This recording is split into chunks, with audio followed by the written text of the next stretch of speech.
All right, so we're going to practice simplifying and doing operations with radicals. And so if you look at this first example, square root of 18, they're just asking you to simplify that. So why don't you go ahead and try to do that on your own. Try to simplify that one on your own. Because we've been doing this a little bit all semester, or all year. All right, so just a refresher on simplifying these. I teach using a factor tree. So I break this down. 18 breaks down into, 9 and 2, right? 9 and 2. And then 9 breaks down into 3 times 3. Okay, and then we circle our pairs.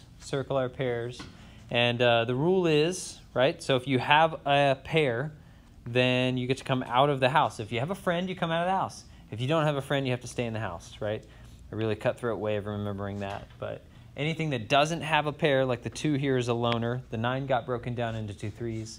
So a 3 on the outside to represent the pair, and then a 2 on the inside left over. And if you type those both in your calculator, if you did square root of 18, you'd get this terrible decimal, like 4 point something. And then if you typed in 3 times root 2, you would get the same awful decimal. Okay, so they really are equal to the same thing. They're just 2 different ways of writing the same value. Okay, so square root 72, why don't you go ahead and try to break that down on your own. Simplify that. All right, so your factor tree for 72, no matter how you did it, it should have left you with a pair of 3s, a pair of 2s, and then 1 loner 2. Okay, 1 loner 2. So again, anything that has a pair gets represented on the outside of the radical, okay? And then anything that's alone stays inside the radical. So 3 times 2 is 6 on the outside, root 2 on the inside. Okay, so our square root 72 breaks down into 6 root 2.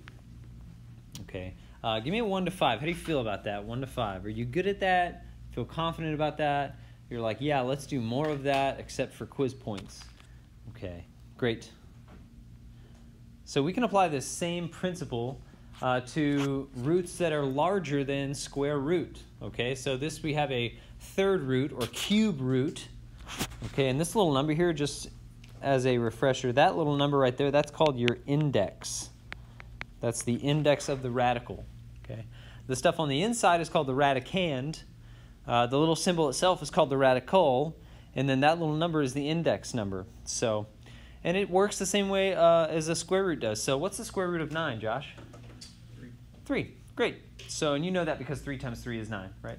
If I asked you what the cube root of 8 is, then you would say 2. Because you know that 2 times 2 times 2 is 8.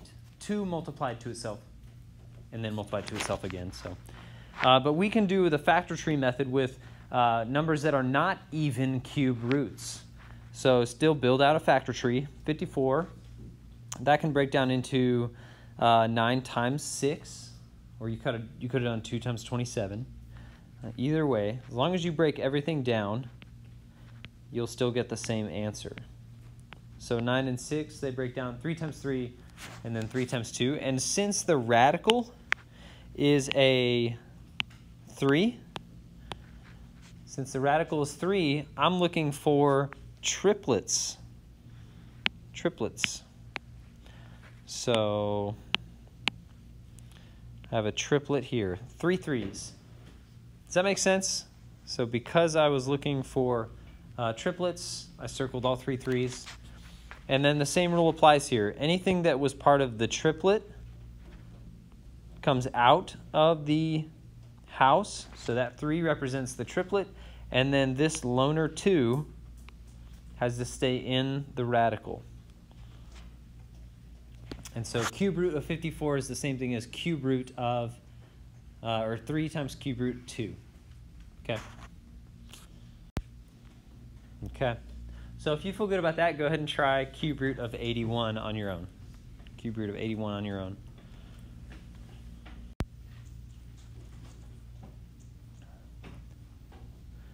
So if you do your factor tree of 81, should break down into 4 3s at the bottom there. And then cube root, so I'm looking for triples. So 3 of them make up a triplet that gets represented by 1 3 on the outside. And then the loner stays on the inside of that radical. 3 cube root 3. Questions on that? Okay. Try the next two on your own. Give them a shot. What are you looking for on this one? Looking for triplets still? Quadruplets. Yeah, you're looking for quadruplets here in your factor tree. So still the same process. You're just looking for 4 of the same number there. So give it a shot.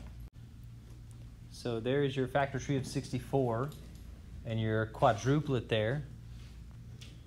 Okay, so that means that you still keep the same index whenever you simplify it. So still 4th root, but it's a 2 on the outside to represent that quadruplet. And then two of the 2's were loners, right? They were not part of a quadruplet, and so they get left on the inside. So 2 times the 4th root of 4 is your final answer for that one. And then give the other one a shot. So there's your answer there for the second one. 2, 4th root, 2, right?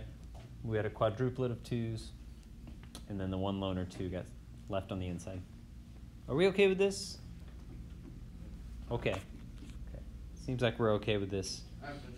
Okay. All right, so we can apply some of these same rules when we're simplifying radicals that have variables in them. Okay, so let's look at this first one. First of all, we're doing the square root.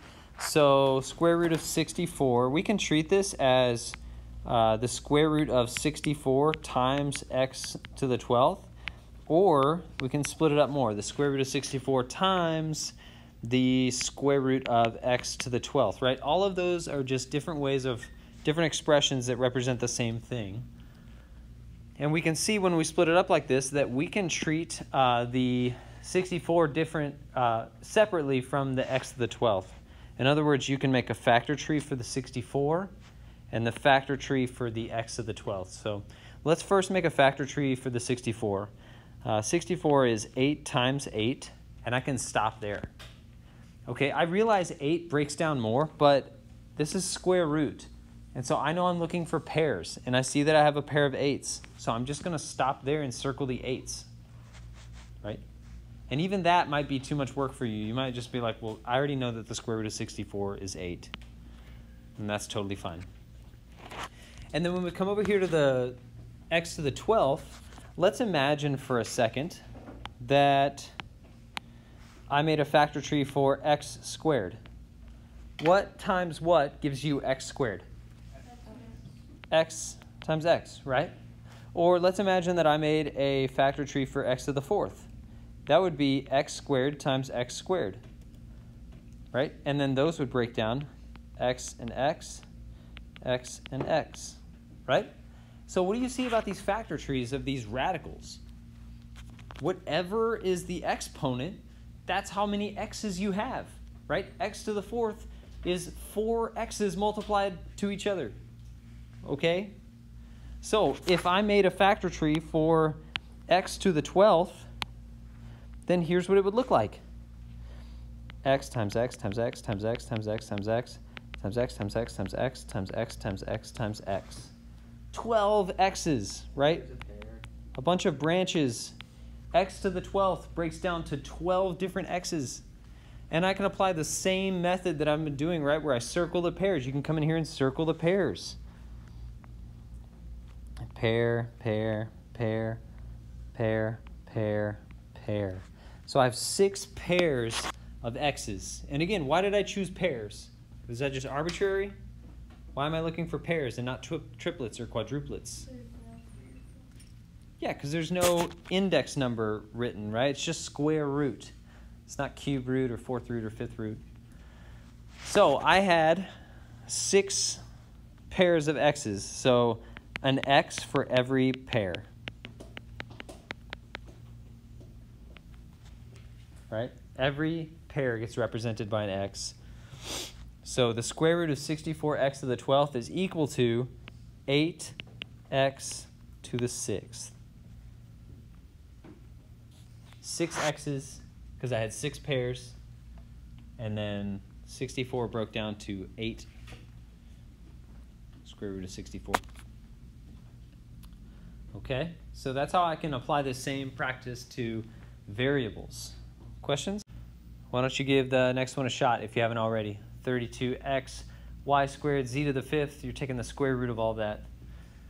So give it a shot, which means if you're doing it this method that I've been doing, you got a factor tree for 32. You're going to try a factor tree for x, a factor tree for y, and a factor tree for z, if that helps you. So there are your factor trees for each piece of that radicand, the stuff on the inside of the radical.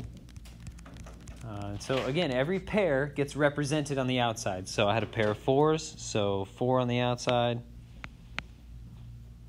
2 stayed on the inside. The x factor tree, there is no factor tree for x, it's just x, so that stays on the inside. That's a loner. I had a pair of y's, so those come out. And then I had 2 pairs of z's, and then 1 z that stayed on the inside. Okay, every pair is represented, and then the loners.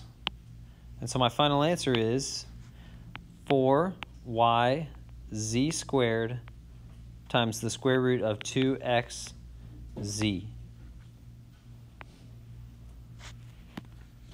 Okay. And maybe your factor tree for 32 had 2 pairs of 2. That's totally fine. You still get a 4 in the end, right? Because each of those pairs of 2's got represented. Okay.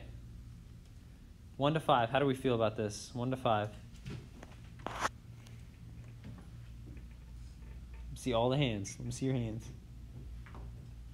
Okay. All right, let's keep going. Try the next one on your own. See if you can do it.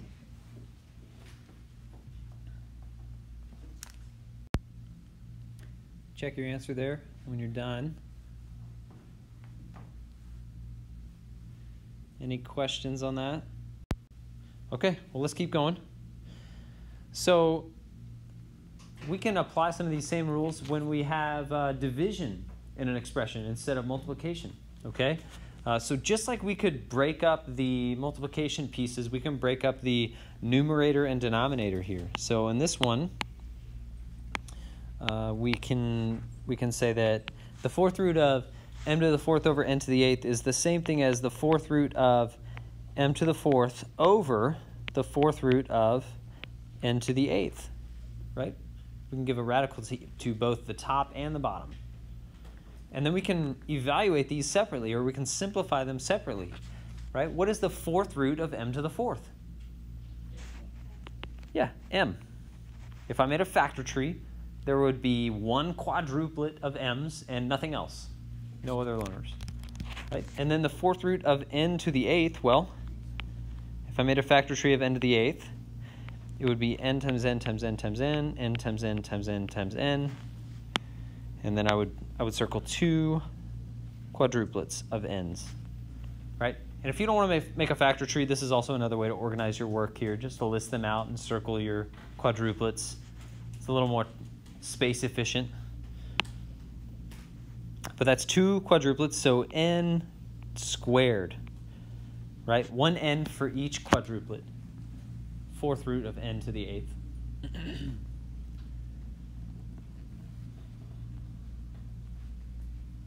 Okay. So on a division problem, you can split it up like that. Let's keep moving. All right. So the fifth root of all of that. Why don't you give that one a shot on your own? Check your answer when you're done there. So I did not go through the trouble of listing out 14 B's so that I could practice my circling skills. So I'm picking up on the fact that we would be circling groups of 5. So if I listed out 14 B's, well, I'd have 2 groups of 5, and then I'd have 4 left over. Okay. So 2 groups of 5, that gives me the 2 B's on the outside, and then 4 left over. So I'd have b to the fourth on the inside. Any questions on this? Okay, let's keep going. Let's jump ahead. And let's start doing some operations with radicals. So when we're doing adding and subtracting and multiplying, a lot of the same rules that apply to polynomials also apply to radicals. So for example, root 20 and root 80, those are not like terms. Those are not alike. Not like terms. Okay? Because although they have the same index, they're both square roots, they don't have the same radicand. One's 20, one is 80. And so you can't add these because they don't have the same radical. But maybe if you simplified each of them on their own, they would, in the end, have the same thing in the radical, the same radicand. So why don't you go ahead and try to simplify 20 and simplify 80 and see what you get. Simplify them both, and let's see what you get. So there's the simplified form of each of them. Okay, 2 root 5 plus 4 root 5. And then now we can say that these are like terms, right? We can say that root 5 and root 5, right? They have the same index, they're both square roots, and they have the same thing in the square root. And so we can add them together. If I gave you 2x plus 4x, what is that? What's 2x plus 4x?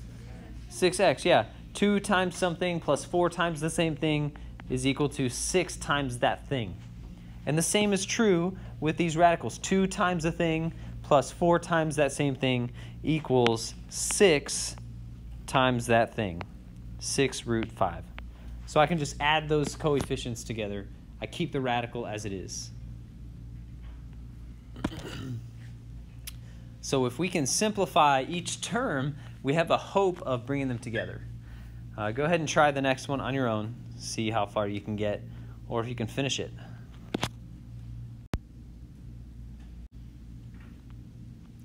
All right, so square root of 64 is 8, and then there's your factor tree for 27.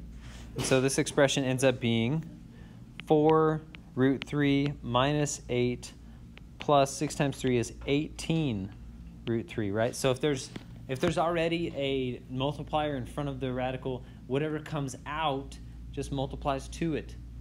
Right, so I had a pair of 3's, so a 3 comes out and it multiplied to that 6. And so now I can see that I've got some like terms. I've got the root 3 and the root 3 right here. Okay? They're both square roots.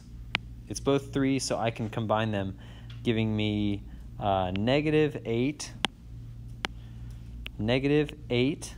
plus 22 root 3.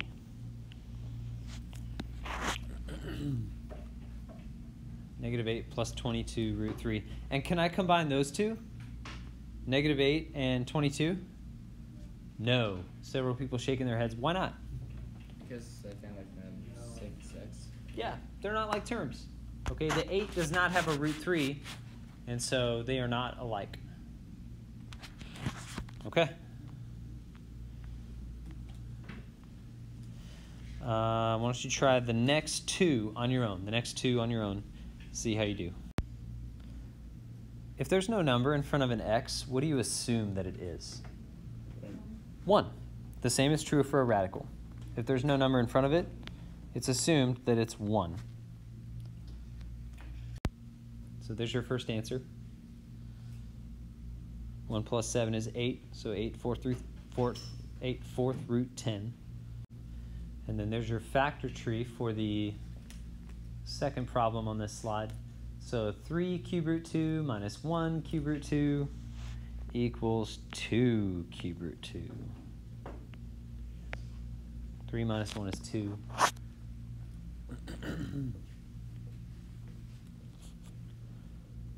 Okay. Any questions? 1 to 5. How do we feel about this? 1 to 5. Okay. 1 to 5. All right. So a lot of the same rules that you learned in middle school when you first were introduced to square roots, they're still going to apply with cube roots. So, for example, if I have, for example, the square root of 6, I could say that's the same thing as the square root of 2 times 3.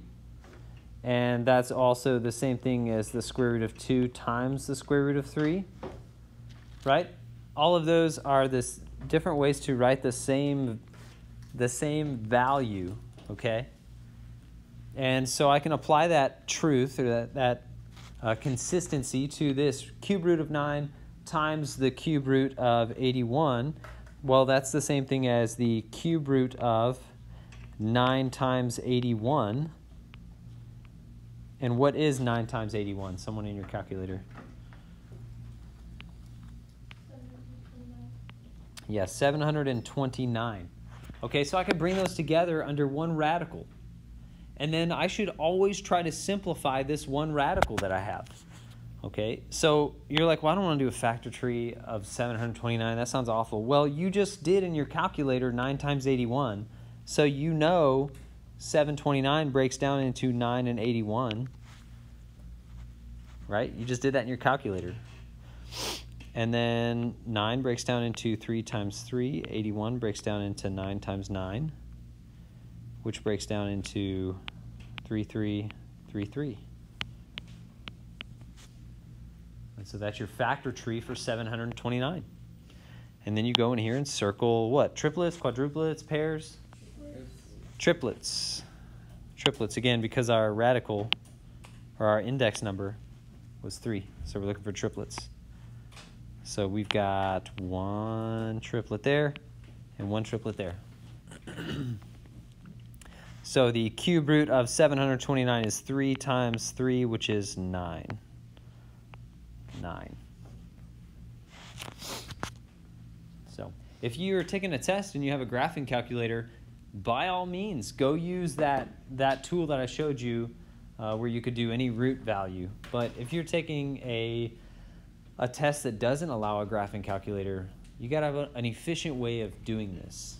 And so this is our way of doing this. It's our way of simplifying radicals here. Okay. Why don't you try the next 2 on your own? Keep in mind, the first one is multiplication, just like the one we did. The second example here is adding. So you're going to be looking for like terms on this one, like terms on that second one. So give them a shot. Check your answers there when you're done.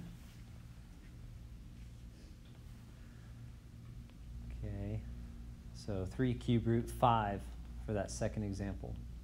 Once you simplify the cube root 40, then they are like terms, and you can combine like terms. Questions? All right. Let's keep going. Keep going.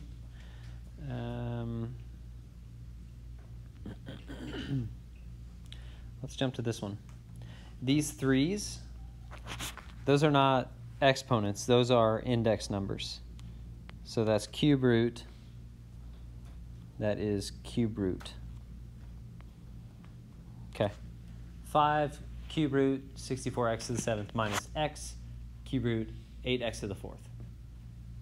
So go ahead and give that one a shot.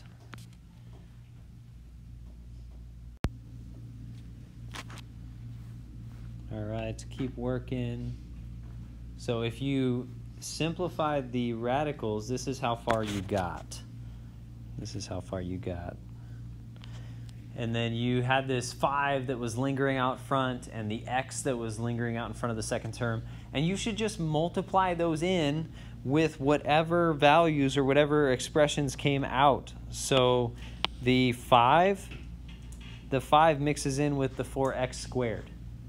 Okay, and the x multiplies in with the 2x that came out of the radical. All right, so you end up with 20x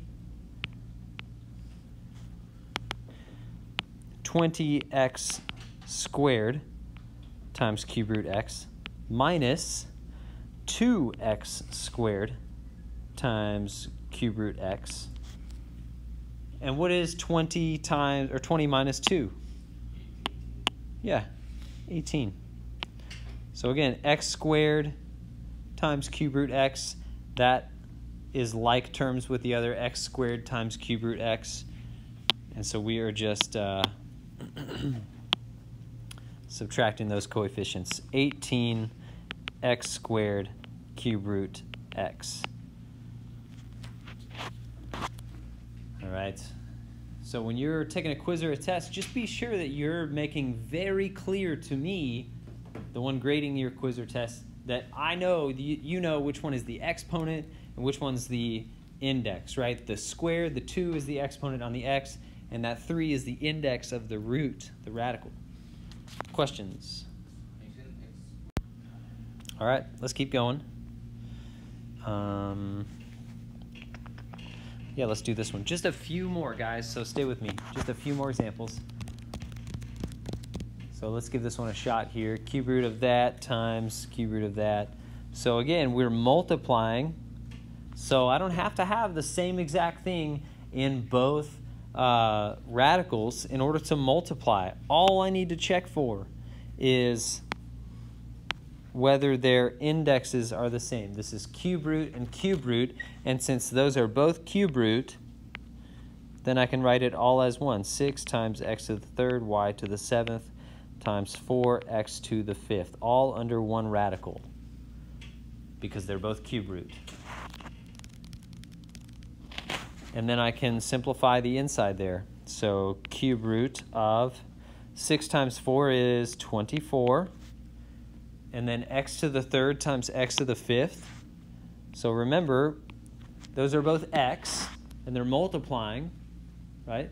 Remember your exponent rules. When the bases match, what do you do with the exponents? And they're multiplying. Add them. You're adding those. So that's x to the, what? 8. And then y to the 7th. And at this point, we should try to simplify that.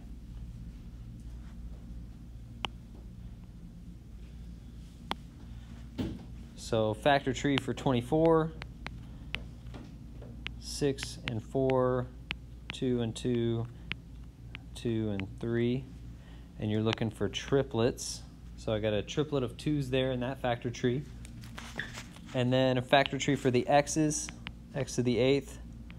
That's going to leave me with 2 triplets and 2 left over, right? If I had 8 x's, 2 triplets, and 2 loners, and then y to the 7th, 2 triplets, and 1 left over. That's what that factor tree would leave me with. And so I end up with a final answer of 2x squared y squared, right? 2 x's for the 2 triplets of x's, 2 y's for the 2 triplets of y's, and then cube root 3, that was the loner on the 24 factor tree, x squared, the 2 leftover x's, y, the leftover y.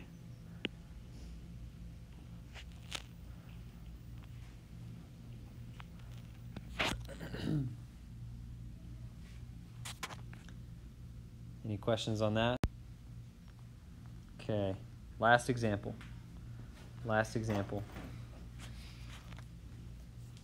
Here we go. Now we're getting to the fun slide. Look at these. These things are legit. Double-digit exponents, the best. Okay, it's not as bad as it looks. Remember, when you're multiplying and dividing, as long as you recognize that, hey, this is square root and this is square root, then you can write them together under one root. And you can do a lot of simplifying beforehand. So square root of 150, x to the 9th, y to the 12th, z to the 8th, over 2x, y to the 3rd, z to the 8th.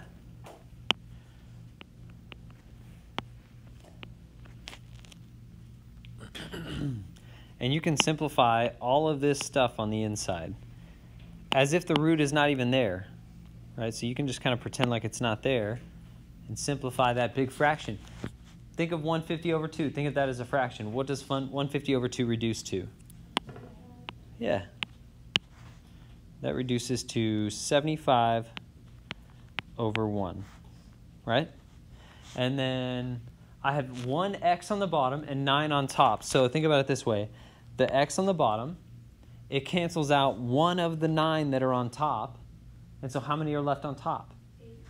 8. If 1 of them got canceled out, you're left with 8 on top.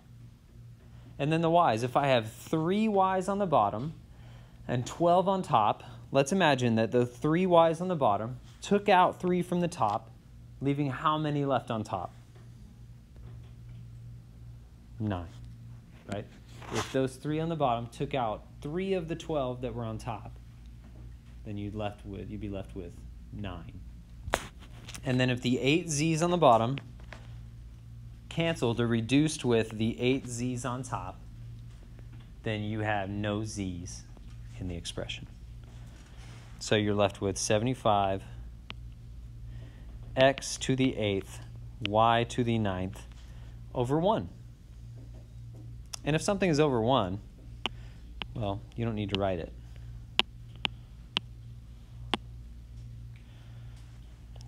But this is all still under the square root and should be simplified.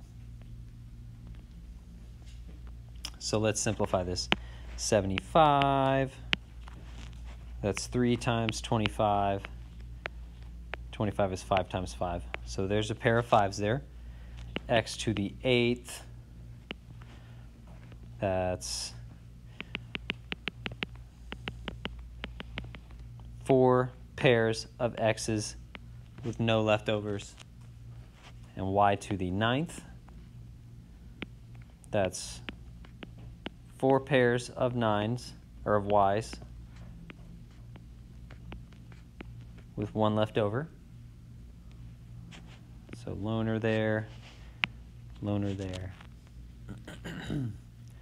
So those are my breakdowns. And then everything that has a pair comes out. So 5 times, there's 4 pairs of x's, x to the 4th. There's 4 pairs of y's, so y to the 4th. And then there was a loner 3 and a loner y.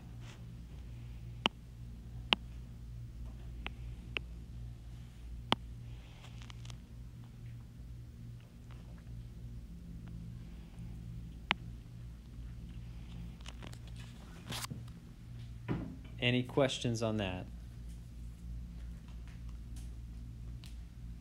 How do we feel about this? 1 to 5, how do we feel?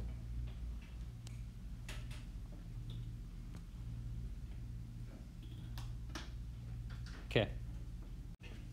So worksheet 1 is your homework. So you have a quiz over this and other things on Friday. Okay? Friday. So let's make good use of the time today.